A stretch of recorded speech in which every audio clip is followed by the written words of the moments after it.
नमस्कार, मी प्रदीप मुर्मे। आज आपल्यासोबत अंबादास जाधव आहेत। श्री जाधव हे निलंगा शहरातील एक मोठे व्यापारी आहेत। अंबादास जाधव हे माजी मंत्री आमदार संभाजीराव पाटील निलंगेकर यांचे एकेकाळी अत्यंत निकटवर्ती म्हणून ओळखले जात होते।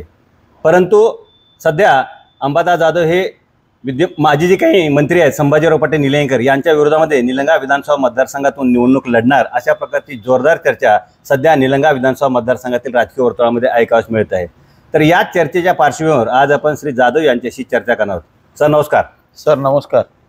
सर, आपण एक निलंगा शहरातील मोठे व्यापारी आहात आणि आपल्याबरोबर कधी चर्चा करत असताना आपण कोटीची भाषा करता, त्यामुळे नेमका आपला व्यवसाय काय आहे आणि त्याचबरोबर आपली जी काही वार्षिक अशा प्रकारची जी काही उलाढाल काय आहे त्याबद्दल मला पण एक उत्सुकता लागलेली आहे। तर त्याबद्दल तुम्ही आम्हाला अधिक काय सांगाल नेमकं? सर, मी अत्यंत कष्टातून, अत्यंत मेहनतीनं आणि सातत्यपूर्ण प्रयत्नातून मी हा व्यवसाय उभा केलेला आहे। मी वयाच्या 17व्या वर्षी या व्यवसायाची सुरुवात केली। अगदी राख्या विक्रीचा व्यवसाय मी गावोगाव मोटरसायकलवर फिरून राख्या विक्रीचा व्यवसाय केला। 1998ला मी निलंग्यामध्ये किराणा दुकानाची सुरुवात केली आणि जवळपास आज 26 वर्षापासून मी या व्यवसायामध्ये आहे। व्यवसाय करत असताना त्याच्यामध्ये तुम्ही किती जीव लावता, किती कष्ट करता, या सगळ्या गोष्टी तुमच्या व्यवसायाला पुढे घेऊन जाण्यासाठी ह्या पूरक मानल्या जातात आणि त्याच्यातून तुमच्या व्यवसायाची जी असणारी भरभराट आहे ते होत राहते। मी अगदी 2007 साली आपल्या इकडं आपला हा गुराळाचा बेल्ट होता आणि लोक आपला गूळ जालना असेल, पुणा असेल, बारामती असेल, नातेपुते असेल या ठिकाणी विकायला घेऊन जायचे आणि त्या लोकांना आडत आणि बट्टा असं जवळपास 100 रुपयाचा खर्च त्यावेळच्या गुळाचे जे भाव होते त्याच्यावर यायचा। मी 2007 साली माझा हा किराणा व्यवसाय करत करत मी गूळ खरेदीचा पण व्यवसाय केला आणि शेतकऱ्याच्या बांधावर गूळ खरेदी करून कुठलाही खर्च न घेता, जे त्याच्यामध्ये आडत असेल, तुमचा बट्टा असेल, असा कुठलाही एकही रुपयाचा खर्च न घेता शेतकऱ्यांच्या पदरामध्ये संपूर्ण मालाची रक्कम पडली पाहिजे आशयाचं मी काम केलं। जवळपास 15 वर्ष गूळ खरेदीचं मी काम केलं। 2019 पर्यंत आपल्या इकडचे आता कालांतरानं गुराळ बंद झालेत, त्याच्यामुळं मी तो काम आता बंद केलेलं आहे गूळ खरेदीचं, स्पॉटवर जायचं।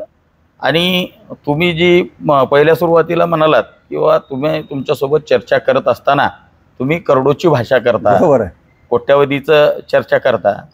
सर, माझा व्यवसाय हा वार्षिक 35 कोटी ते 42 कोटी रुपयापर्यंतचा आज गेली 10-15 वर्षापासून त्याच्यामध्ये सातत्य टिकवून आहे। आणि माझं जे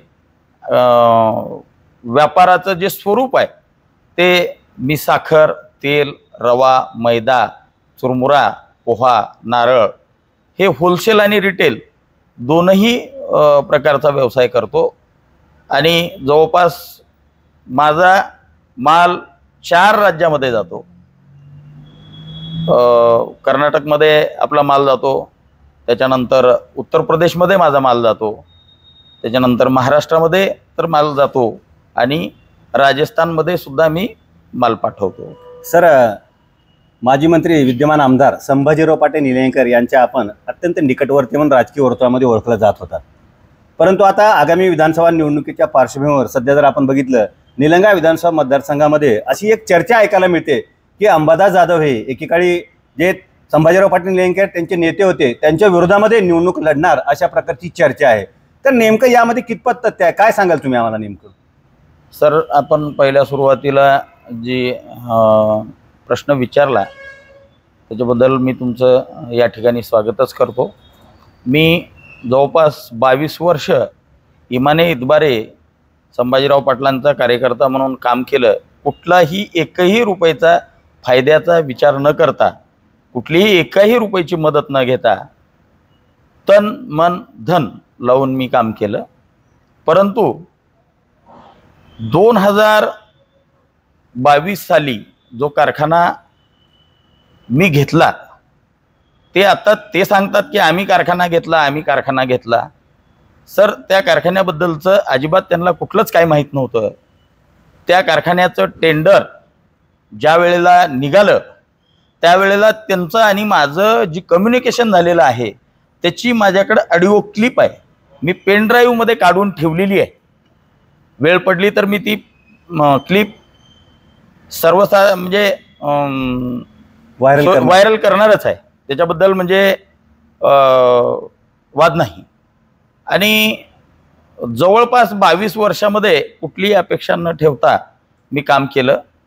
परंतु त्यांच्या मनामध्ये माझ्याबद्दलचा चुकीचा भाव त्यांच्या मनामध्ये आला आणि मला कुठंतरी डॉमिनेट करावं, आर्थिकदृष्ट्या कुठंतरी नुकसान पोचवावं, ह्या हेतूनी त्यांनी आपल्यासोबत ते बाबूराव बोत्रे, जो आत्ता सध्या कारखान्याचा चेअरमन आहे, त्या दोघांनी संगनमत करून आपल्याला थोडंसं त्याच्यामध्ये त्रास देण्याचा प्रयत्न केला. आणि त्यामुळं मी त्यांच्यापासून बाजूला झालो किंवा लांब झालो. त्यांच्या विचाराला सोडून मी बाजूला गेलो. आदरणीय मनोजदादा जरांगे पाटील यांचं जे उपोषण चालू झालं, त्यांचं जे आंदोलन चालू झालं, आदरणीय मनोजदादा जरांगे पाटील हे सर्वसामान्याचे नेते आहेत. सर्वसामान्याच्या प्रश्नासाठी ते लढत आहेत. केवळ मराठा समाज म्हणून नव्हे तर इतर समाजाच्या सुद्धा प्रश्नावर ते लढतात. मला त्यांच्या व्यक्तिमत्वाबद्दल अत्यंत आदर आहे आणि त्यांना मी मनातून नेता मानलेला आहे. आदरणीय मनोजदादा जरांगे पाटील जी भूमिका घेतील, त्यांनी जर ठरवलं आणि त्यांनी जर आपल्याला जबाबदारी दिली तर नक्कीच मी येणारी 2024ची विधानसभा निवडणूक लढवणारच आहे असं नाही, तर मी 100% या निलंगा विधानसभा मतदारसंघावर आदरणीय मनोजदादा जरांगे पाटलांचा झेंडा या मतदारसंघावर रोवण्याचं काम 110% करून दाखवणार आहे, ही आज खात्री मी तुम्हाला या ठिकाणी देतो. सर, राजकीय जे काही क्षेत्र आहे ते बघितलं आपण, राजकारण अनिश्चित अशा प्रकारचं क्षेत्र आहे, बरोबर आहे. आणि असं असताना देखील आपण विधानसभेची निवडणूक लढण्यावरती ठाम आहात आणि तेही विशेष करून विद्यमान आमदार संभाजीराव पाटील निलंगेकर यांच्या विरोधामध्ये निवडणूक लढणं म्हणजे थोडं धाडसाचं आहे असं आपल्याला वाटत नाही का? तुम्ही विचारलेला प्रश्न अगदी समर्पक आहे. राजकारणामध्ये शाश्वत असं कुठली काही गोष्ट असत नाही. परंतु मी 2004 पासून समाजकारण, राजकारण आणि व्यापार हे जवळपास 20 वर्ष मी करत आलोय. आमच्या परिसरातील लोकांची जी काही बारीक सारीक कामं असतील, त्यांच्या काही अडीअडचणी असतील, कुठलं दवाखान्याचं काम असेल, कुठल्या ऑफिसचं काही काम असेल, पोलीस स्टेशनचं काही काम असेल, मी सातत्यपूर्ण ते सोडवण्याचा प्रयत्न केलेला आहे. 2012 पासून हंगरगा शिरशी ग्रामपंचायत त्या लोकांनी जबाबदारी माझ्यावर टाकली. आज मी ती 14 वर्षापासून अगदी योग्य पद्धतीनं सांभाळण्याचं काम मी करतोय. आणि त्याच्यामुळं राजकारणामध्ये जर फार मोठ्या तुमच्या अपेक्षा असतील, तुम्हाला जर फार मोठी आर्थिक अपेक्षा असेल तर तिथं ते जिकिरीचं होऊ शकते. पण राजकारण हे समाजकारणासाठी करायचं आहे आणि त्याच्यामुळं मला राजकारणात जावं असं वाटतंय आणि मी राजकारणामध्ये आहेच. पण मोठ्या प्रमाणामध्ये आता विधानसभा म्हणलं की खूप मोठा आवाका, खूप मोठा व्याप आहे आणि तो मी सक्षमपणे सांभाळू शकतोय असं मला आत्मविश्वास आहे. कारण मोठ्यातलं मोठं चॅलेंज स्वीकारण्याचा स्वभाव हा माझा पूर्वीपासून आहे. समोर कोण आहे, काय आहे ह्याची काही चिंता करायची गरज नाही. कारण तुम्ही ज्या वेळेला एखादा काम करायचं मनातून ठरवता, त्याच्यामुळं येणारच म्हणजे समोर किती मोठं आव्हान आहे ह्याची तुम्हाला चिंता करायची गरज नाही. सर, मागील महिन्यामध्ये आपल्या विरोधामध्ये आपण जर बघितलं की आताच आपण सांगितल्याप्रमाणे जे काही आंबोला साखर कारखाना भाडे तत्वावर चालवायला घेतलेले जे काही ते विद्यमान चेअरमन आहेत बाबूराव बोत्रे, यांच्या फिर्यादीवरून आपल्या विरोधामध्ये आर्थिक फसवणुकीचा गुन्हा दाखल झाला होता. तर ते नेमकं प्रकरण काय आणि आपण श्री बोत्रे यांना केव्हापासून ओळखता त्याबद्दल तुम्ही आम्हाला काय सांगाल नेमकं? सर, हा प्रश्न अगदी योग्य प्रश्न विचारला आहे आणि मी तुम्हाला थोडंसं विस्तारानं या प्रश्नाबद्दलचं उत्तर मी या ठिकाणी देणार आहे.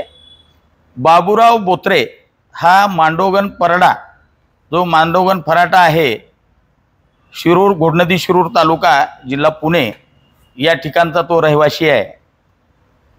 हा व्यक्ती 2014च्या पूर्वी तो एका विविध सेवा सहकारी जी सोसायटी असते त्याच्या खाताच्या दुकानावर हा क्लार्क होता. क्लार्क असलेला माणूस.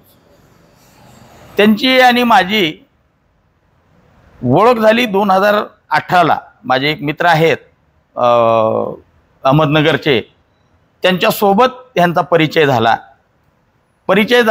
परिचयातून मैत्री वाढत गेली आणि यांनी जो कारखाना 2021 साली घेतला, तो कारखाना घेतला NCLT कोर्टाकडून.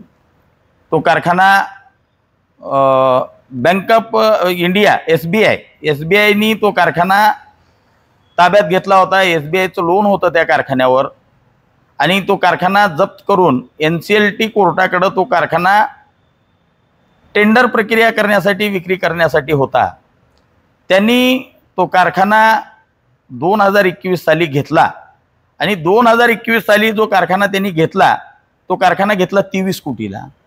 23 कोटीला घेतलेल्या कारखान्यामध्ये मी 12 कोटी रुपये दिलेत. 12 कोटी रुपये, 50% पैसे हे माझ्या पैशातून कारखान्याचं पेमेंट झालेलं आहे. 12 कोटी ऑन रेकॉर्ड सांगतोय मी, ऑफ रेकॉर्ड नाही. माझ्याकडं बँकेचे ट्रान्झॅक्शन आहे. माझ्या अकाउंटहून ज्या वेळेला पैसे ट्रान्सफर झाले, तुम्हाला याच्यामध्ये थोडी जरी शंका असेल तरी त्यांचं बँकेचं स्टेटमेंट मागवा. माझे पैसे त्याच्या अकाउंटवर गेल्यावर त्या पैशातून कारखान्याचा हप्ता भरला गेला. मी अगदी जबाबदारीनं एक जबाबदार नागरिक म्हणून या ठिकाणी तुम्हाला मुलाखत देतोय आणि बोलतोय. मी ते पैसे त्यांना त्यावेळेस दिले आणि त्याच्यातून तो कारखाना त्यांचा वाचला आणि त्या कारखान्यामध्ये माझी आजही 50% भागीदारी आहे, 50%ची, पण ती मी मागत नाहीये त्यांना. तो आज सांगतोय माझ्याकडे 9 कारखाने आहेत. ज्या माणसाचं अकाउंट 2017-2018ला NPA मध्ये होतं, NPA म्हणजे नॉन डेव्हलपमेंट, अशाचं तुमचं अकाउंट होतं. हे तुम्ही त्यांचे 2 फर्म होते, एक ओमकार मशनरी, ओमकार फर्टिलायझर, या दोन्हीचं तुम्ही स्टेटमेंट मागवा, त्याचा सिबिल रिपोर्ट चेक करा. हा NPA मध्ये असलेला माणूस आज सांगतोय माझे 9 कारखाने आहेत. हे सगळं थोतांड आहे.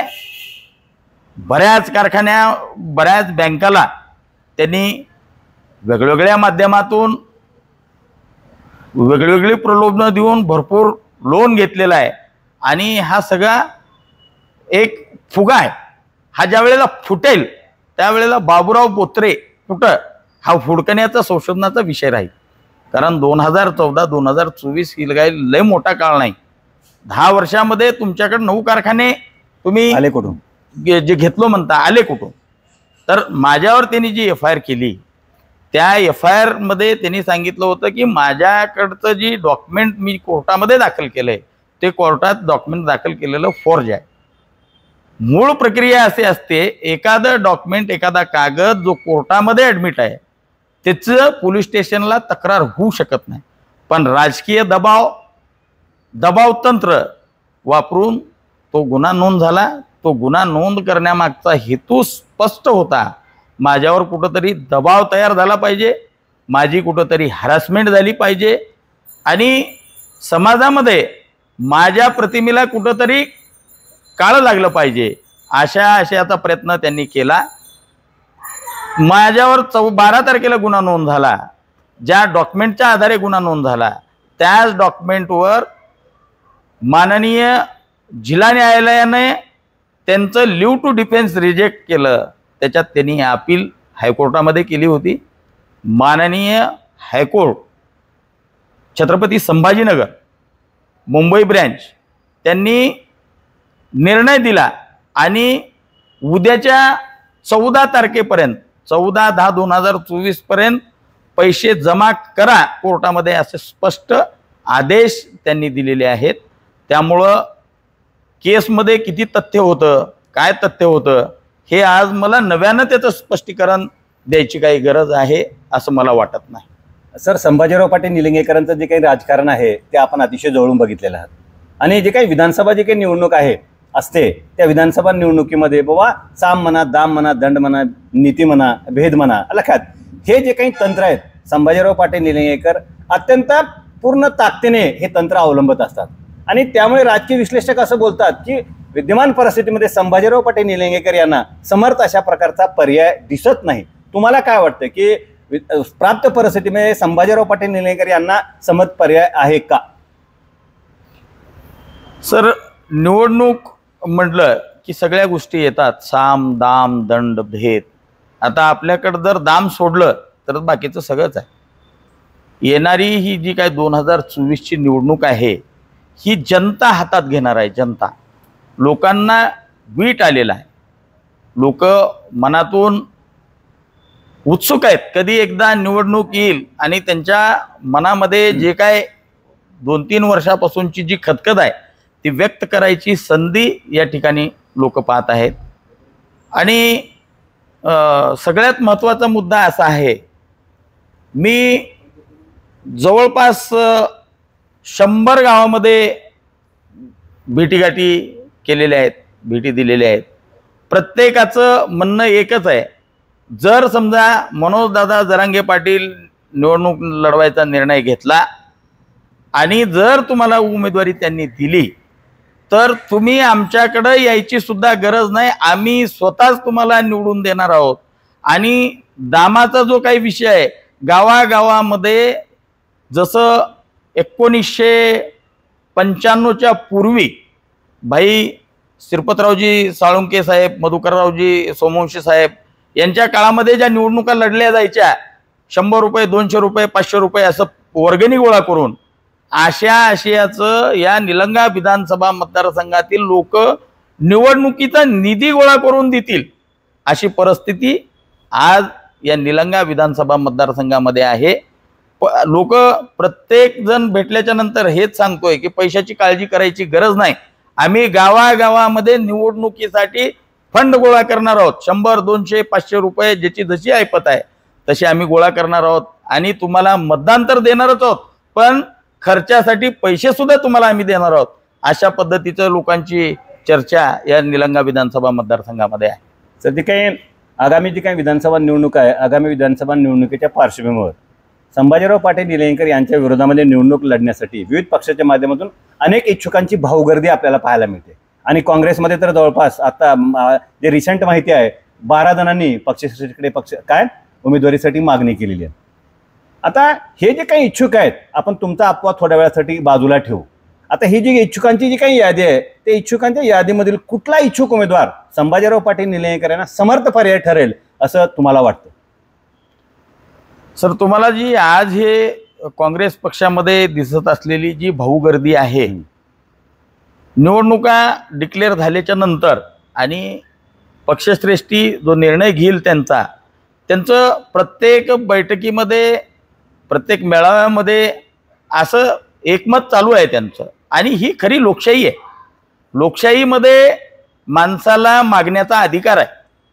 हुकुमशहासारखं एकाचंच नाव पुढं यायचं, त्यांनीच तिकीट मागायचं, त्यांनीच निवडणूक लढवायची, ही हुकुमशाही झाली. ही खऱ्या अर्थानं लोकशाही आहे. बाबासाहेबांनी तयार केलेलं जे संविधान आहे त्या संविधानाला आता कुठंतरी निलंगा तालुक्यामध्ये अर्थ आलाय असं मला वाटतंय. कारण सर्वसामान्य माणसाला मी निवडणूक लढवू शकतो, मी निवडणूक लढवणार ही इच्छा उत्पन्न होते किंवा त्याच्या मनामध्ये अपेक्षा तयार होतात. हे कुठंतरी मला आज असं वाटतंय की इथं आता कुठंतरी लोकशाही या ठिकाणी रुजवायला सुरुवात झाली आहे असं मला वाटतंय. त्याच्यामुळं त्यांनी जी काही तिकीट मागतायत जे 10-12 लोक आहेत त्यांचं मी स्वागतच करेन. आणि प्रत्येक जण जे 12 लोक आहेत, 12च्या 12 लोकांमध्ये काही ना काही खुबी आहे. प्रत्येक माणूस हा सक्षमच आहे, कुणी असू द्या. आदरणीय अभयदादा साळुंके असतील, अजितनाना माने असतील, अरविंदजी भातंबरे साहेब असतील, अशोकभैया पाटील निलंगेकर असतील, संगीताताई पाटील निलंगेकर असतील किंवा लालाभैया पटेल असतील, हे सगळी लोक अफाट ताकदीचे लोक आहेत. हत्तीवढं बळ यांच्या अंगामध्ये आहे आणि खूप मोठं कर्तृत्व यांच्या ज्याच्या त्याच्या मानानं ज्याच्या त्याच्या सोबत आहे. त्याच्यामुळं कोण सक्षम आहे हे म्हणायची गरज नाही, सगळे सक्षम आहे. कडवं आव्हान कोण उभा करेल एखादं नाव सांगा. नाही, ह्या 12 लोकांमधून कुणालाही उमेदवारी जरी मिळाली तर ते कडवं आव्हान उभा करू शकतात. ह्या सगळ्याचं एकमत होईल. आज तरी मला वाटतंय किंवा हे जे 12 लोक मागितलेत उमेदवार ज्या वेळेला फायनल होईल हे सगळेच्या सगळे लोक त्या उमेदवाराच्या पाठीमागे राहतील असं मला वैयक्तिक वाटतं. सर, माजी मंत्री संभाजीराव पाटील निलंगेकर आणि औशाचे विद्यमान आमदार अभिमन्यू पवार यांचं जे काही राजकीय सख्य आहे हे जगजाहीर आहे, बरोबर? हो. आणि औशाचे जे काही आमदार आहेत पवार साहेब की सातत्याने तुम्हाला राजकीय पाठबळ देतात अशा प्रकारची एक चर्चा आम्हाला ऐकायला मिळते. तर या चर्चेमध्ये कितपत तथ्य काय सांगाल तुम्ही आम्हाला? हो, अगदी तुम्ही जो प्रश्न विचारलाय एकदम म्हणजे योग्य प्रश्न विचारलाय. आदरणीय अभिमन्यू पवार साहेब माझे मित्र आहेत. त्यांचं लातूरला चित्रकूट हॉटेल होतं, त्याच्या पूर्वीपासून ते माझे चांगले मित्र आहेत. आणि तुम्ही जे आत्ता काही सांगितलं किंवा अभिमन्यू पवारांचा तुम्हाला राजकीय पाठिंबा आहे किंवा पाठबळ आहे, सर अभिमन्यू पवार साहेबाचं जर पाठबळ माझ्या सोबत असलं असतं राजकीय तर मी माझ्याकडं 500 पुरावे आहेत. 500 मी IG ला तक्रार केली, SP ना तक्रार केली, पोलिसला तक्रार केली, इथं पोलीस स्टेशनला DYSP ला तक्रार केली. माझी कुठंही कसल्याही प्रकारची नोंद घेतली नाही. अभिमन्यू पवार साहेब कोण आहेत काय आहेत हे तुम्हाला मी सांगायची गरज नाही. आदरणीय या राज्याचे जे काही उपमुख्यमंत्री गृहमंत्री आहेत त्यांचे एकदम जवळचे ते मित्र आहेत किंवा कार्यकर्ते आहेत. त्यांचं जर मला पाठबळ असतं तर हा बोत्रे कधीचा जेलमध्ये राहिला असता. त्यांचं तो म्हणजे माझं आणि त्यांचं जे विषय आहे ह्या राजकारणाच्या पलीकडचं आमची घरगुती कौटुंबिक मैत्री आहे आणि ते मैत्री आणि राजकारण हे कधीच मिक्स करत नाहीत. आणि त्यांनी तुम्हाला म्हणजे मी शपथीवर सांगू शकतो की त्यांनी आपल्याला कुठलंही राजकीय आत्तापर्यंत कुठलंही पाठबळ दिलं नाही किंवा त्यांची काय आपल्याला राजकीय मदत नाही. ते माझे मित्र आहेत, मी त्यांचा मित्र आहे, ते मला मित्र मानतात. हे गोष्ट नक्की म्हणजे तुम्हाला सांगण्यासारखी आहे. आणि राहिला प्रश्न त्यांच्या राजकीय आपल्याला समर्थनाचा, तर मी आजही भारतीय जनता पार्टीतच आहे. भारतीय जनता पार्टी सोडली नाही. मी ह्या 2 महिन्याच्या पूर्वी शिरांपळला एक भारतीय जनता पार्टीचा मेळावा घेतला होता. 2000 लोक आम्ही तिथं जमा केले होते.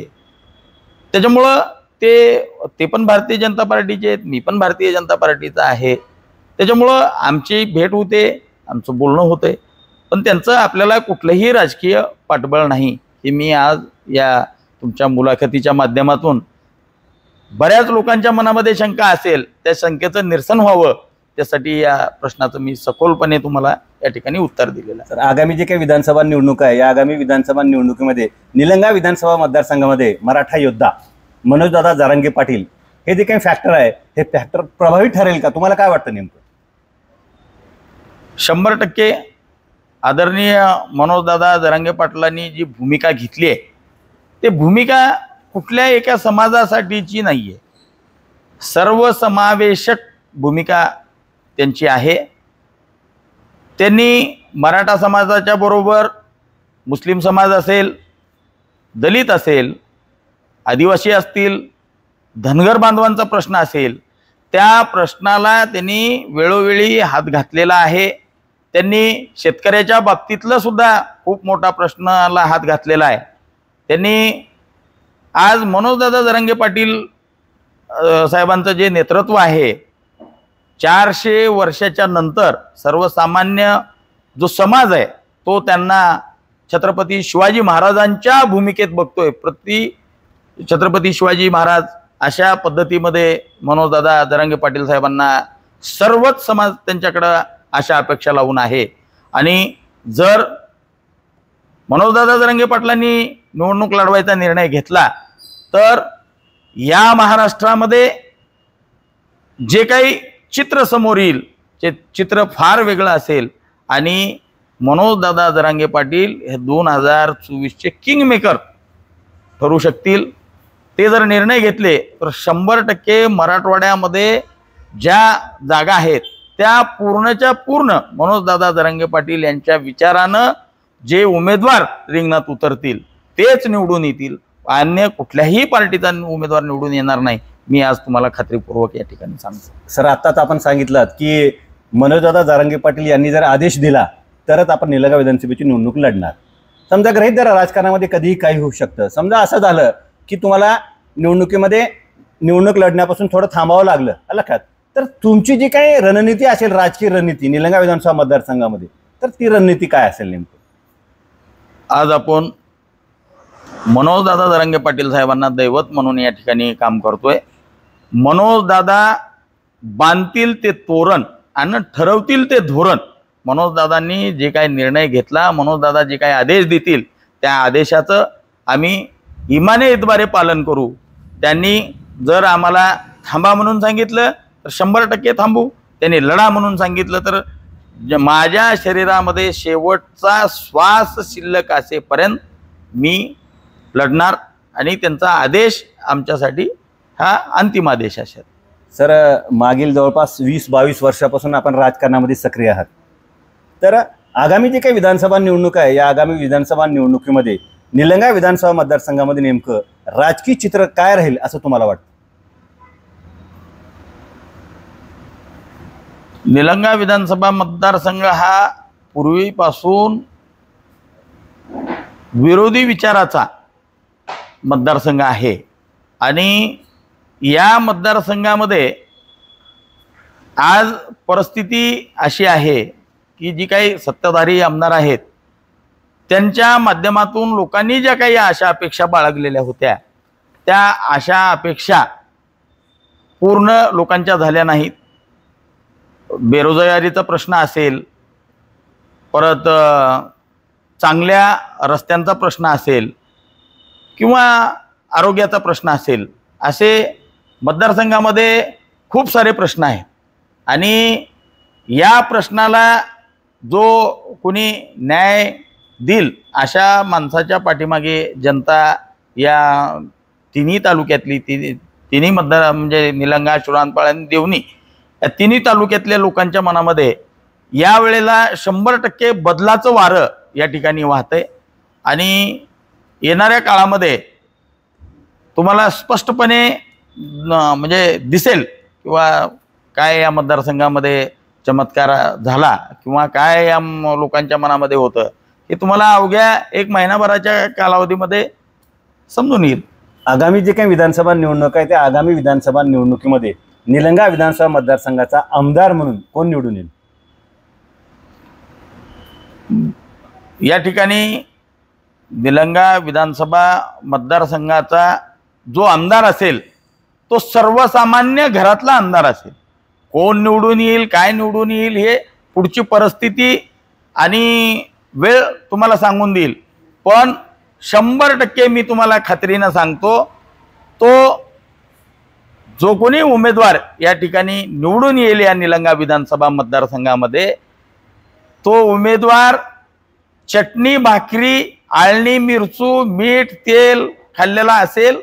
कुठल्या राजकीय घराण्यामध्ये तोंडात चमचा, सोन्याचा चमचा घेऊन जन्माला आलेला असणार नाही, ही मी तुम्हाला या ठिकाणी खात्रीपूर्वक सांगतो. धन्यवाद सर, धन्यवाद. तुम्ही आम्हाला वेळ दिलात, आमच्याशी संवाद साधलात, त्याबद्दल आपले खूप खूप आभार. धन्यवाद सर.